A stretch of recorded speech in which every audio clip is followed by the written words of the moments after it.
Pendant 8 ans, j'ai vécu dans 55 mètres carrés. J'étais devenue minimaliste, mais sans vraiment trop le vouloir. Puis on a déménagé dans une plus grande maison, beaucoup plus grande maison, et j'ai eu ma fille. Et là, petit à petit, la maison a commencé à se remplir de quelques objets supplémentaires.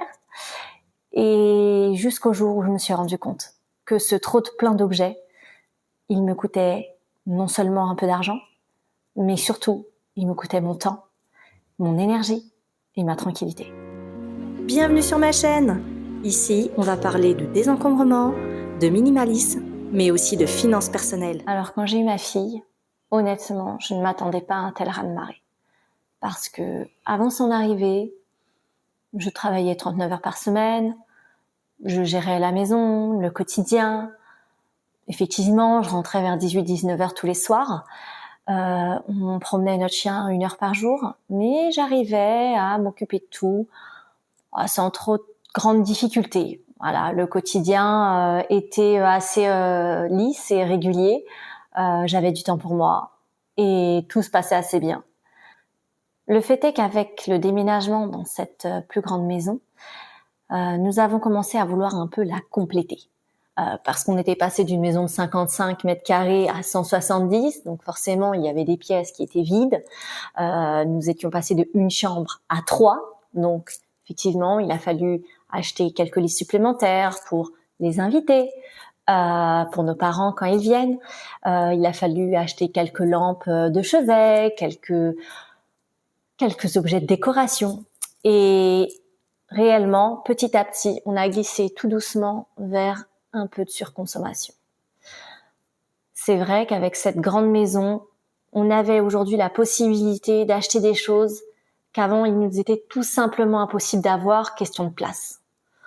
Donc on s'est doucement laissé glisser. Cette glissade dans la surconsommation, en fait, se traduit simplement par le fait de commencer à acheter des objets qu'en réalité, nous n'avions pas besoin. Et le jour où j'ai eu ma fille, je me suis retrouvée sous l'eau, tant du point de vue du temps que j'avais de disponible, que de la montagne d'objets et de vêtements qu'on nous offrait pour elle, réellement. Je suis passée à un 80% pour pouvoir m'occuper d'elle le mercredi, mais bon, je travaillais tout de même 34 heures par semaine sur 4 jours. Donc en fait, j'avais l'impression de courir tout le temps. Courir pour les courses, courir pour aller la chercher, courir. Et ça m'épuisait. Littéralement, j'avais l'impression d'être au bout du rouleau. Je n'avais pas le temps de faire ce que je voulais vraiment faire pour elle, c'est-à-dire de la nourriture maison, prendre le temps de jouer avec elle, profiter des moments, parce qu'en fait, j'étais tout le temps en train de faire quelque chose. Je sortais du travail, je courais pour aller la chercher, je revenais en courant, je courais pour aller promener le chien. Je rentrais, je courais pour ranger la maison, je courais pour faire à manger, je courais pour faire la liste des courses pour le lendemain, et j'avais toujours l'impression d'oublier quelque chose. Je passais mon temps, en fait, à courir après ma vie au lieu de la vivre, tout simplement. Et c'est là que j'ai réalisé qu'il fallait que je fasse quelque chose pour pouvoir respirer dans mon quotidien, parce que c'était clairement plus possible. En fait, j'avais l'impression de passer mon temps à gérer la maison au lieu de vivre dedans. Mon mari travaillait beaucoup à l'époque, il était beaucoup en déplacement, donc en fait le quotidien il reposait essentiellement sur moi. C'est là que j'ai décidé de mettre des choses en place, et c'est ça que je vais vous expliquer. Je me suis rendu compte qu'autour de moi, partout où je regardais, il y avait des objets, des vêtements qui n'allaient plus, des jouets qui étaient devenus trop petits pour ma fille. Et ça me prenait un temps fou de les ranger, de les nettoyer, de les réparer, alors qu'en réalité, on ne les utilisait même pas. Et là, je me suis dit, c'est plus possible. Et à ce moment-là, j'ai mis des choses en place. Premièrement, le désencombrement. J'ai vendu tout ce que j'avais, sans abuser, dans notre maison. J'ai vendu les vêtements devenus trop petits, que ce soit les miens ou ceux de ma fille, les jouets qu'elle n'utilisait plus, les objets aussi de puériculture qui ont qu'un temps de vie donné, comme le parc, ce genre de choses, la chaise haute. J'ai également fait le tri dans le reste de la maison, les doublons dans la cuisine, avoir 4 grosses cuillères à soupe, ça ne sert à rien. Et j'ai fait le vide. Ça m'a permis honnêtement de respirer. C'est vrai que ça m'a pris du temps.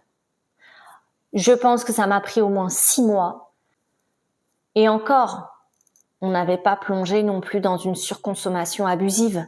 Je n'avais pas les placards qui débordaient, mais nous possédions tout de même des choses qui ne nous étaient pas utiles, tout simplement. Des choses en trop, mais des choses qui, lorsqu'elles sont chez nous, demandent aussi du temps. On va pas se mentir, toutes ces ventes, ça nous a rapporté un petit peu d'argent.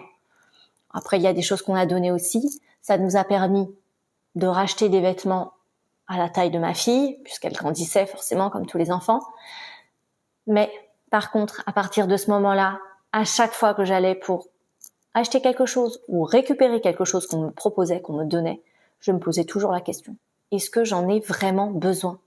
Ça, c'était une question qui m'a bien aidée. Et tout le départ de ces objets m'a permis de retrouver ma maison d'avant, mon intérieur, mon espace, un peu d'air, quoi. Après avoir libéré mon espace, il a fallu que je travaille sur mon temps. Et là, j'ai compris quelque chose. C'est qu'avec un enfant, il faut arrêter d'avoir 3 heures devant soi pour faire quelque chose. C'est impossible. Le temps n'est plus divisé de la même façon. Alors, j'ai commencé à repenser tout ce que je devais faire en petites étapes de 15 minutes environ. C'était beaucoup plus facile à placer au quotidien. Typiquement, je suis passée d'un ménage qui me prenait soit une matinée, soit une journée entière, ma journée du samedi, voilà, comme tout le monde, à 20 minutes par jour du lundi au vendredi et pas plus. Et honnêtement, ça suffit largement. Ma maison est propre, ma maison est rangée à tout moment. Les gens peuvent venir à l'improviste, des amis, des voisins. Ça ne met pas un stress supplémentaire en me disant qu'est-ce qu'ils vont penser, c'est pas rangé. Non. Mais pour ça, il faut avoir vraiment désencombré en amont. Et après, j'ai commencé à me faire une to-do list. J'ai noté. Alors, moi, sur mon téléphone, mais bon, on peut très bien le faire sur un papier ou autre. J'ai noté tout ce qui me passait par la tête. Toutes les tâches qu'il fallait que je fasse. Toutes les tâches redondantes. Toutes les tâches qui étaient exceptionnelles ou simplement les choses à penser. Et en fait, le fait de tout noter libère l'esprit. On n'a plus ce truc de se dire « Ah, mais il faut que je pense à ça ». Non, on le note. Et grâce à cette to-do list, après, j'organisais mes plannings de semaine en me disant « Bah cette semaine, je peux faire ça.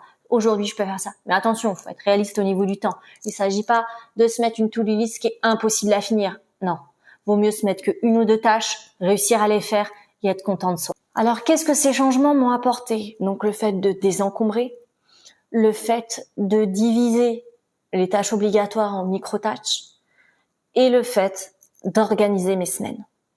Eh ben, c'est simple. Honnêtement, ça m'a apporté déjà beaucoup moins de stress au quotidien. Une sensation un peu de prise de contrôle sur ma vie. Ça m'a apporté aussi des économies.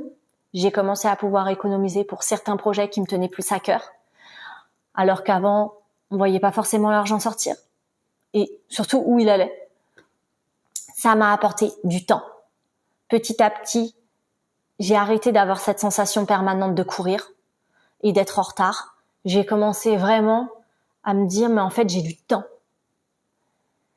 Et puis une maison plus calme. Le bonheur de pouvoir profiter de chaque instant, de pouvoir profiter de ma famille, sans prise de tête, sans cri. Et ça, franchement, c'est le bonheur. Et surtout, tous ces changements, ils m'ont permis de faire de mes envies une priorité. Typiquement, j'avais une version un peu idéale de la maman que je voulais être. Et en fait, ça m'a permis, pas de la devenir, mais en tout cas, de m'y approcher. C'est-à-dire de faire tous ces repas maison, même ses purées et tout quand elle était petite. Aujourd'hui, de faire une partie de ses goûters maison. Parce que bon, on va pas non plus enlever totalement les petits chocolats surprises aux enfants. Mais en tout cas, voilà, de faire ses goûters maison, ce qui me rassure, au moins je sais ce qu'elle mange. Ça m'a permis aussi de profiter pleinement de mes soirées, de mes week-ends, de me reposer, de lire tout simplement. C'est vrai que pendant la première année, je n'ai pas pu le faire. Aujourd'hui, je ne peux que vous conseiller de faire ces changements dans votre vie. Si vous rencontrez c'est problématique. C'est-à-dire, vous avez l'impression de ne plus avoir de temps. Vous avez l'impression d'avoir toujours une maison qui n'est jamais rangée, qui n'est jamais prête à recevoir. Commencez le désencombrement.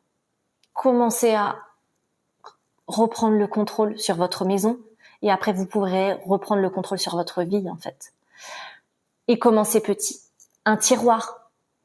Commencez par le tiroir qui vous embête tous les matins quand vous cherchez dedans un stylo et que vous ne trouvez pas, ou le tiroir de la cuisine dans lequel vous cherchez toujours la pince pour attraper, je ne sais pas, quand vous cuisinez. Mais commencez par un tiroir, commencez petit. Et petit à petit, vous ferez ces changements. Vous pouvez aussi vous dire, pour désencombrer doucement, sans se mettre la pression, supprimez un objet par jour. Tous les jours, vous enlevez un objet qui vous est inutile. Au bout d'un an, vous en aurez enlevé 365. Vous aurez déjà fait un grand chemin. Tout cela, c'est pas pour devenir parfait ou vivre seulement avec 3 objets. C'est pas ça. Tous ces changements, ils vont vous permettre quelque chose de très important. C'est-à-dire de retrouver une vie plus simple, plus légère et surtout d'en profiter réellement. Et si vous avez aimé ce contenu, n'hésitez pas à regarder ma prochaine vidéo. Le thème sera 10 choses que j'ai arrêté d'acheter pour économiser et vivre plus simplement.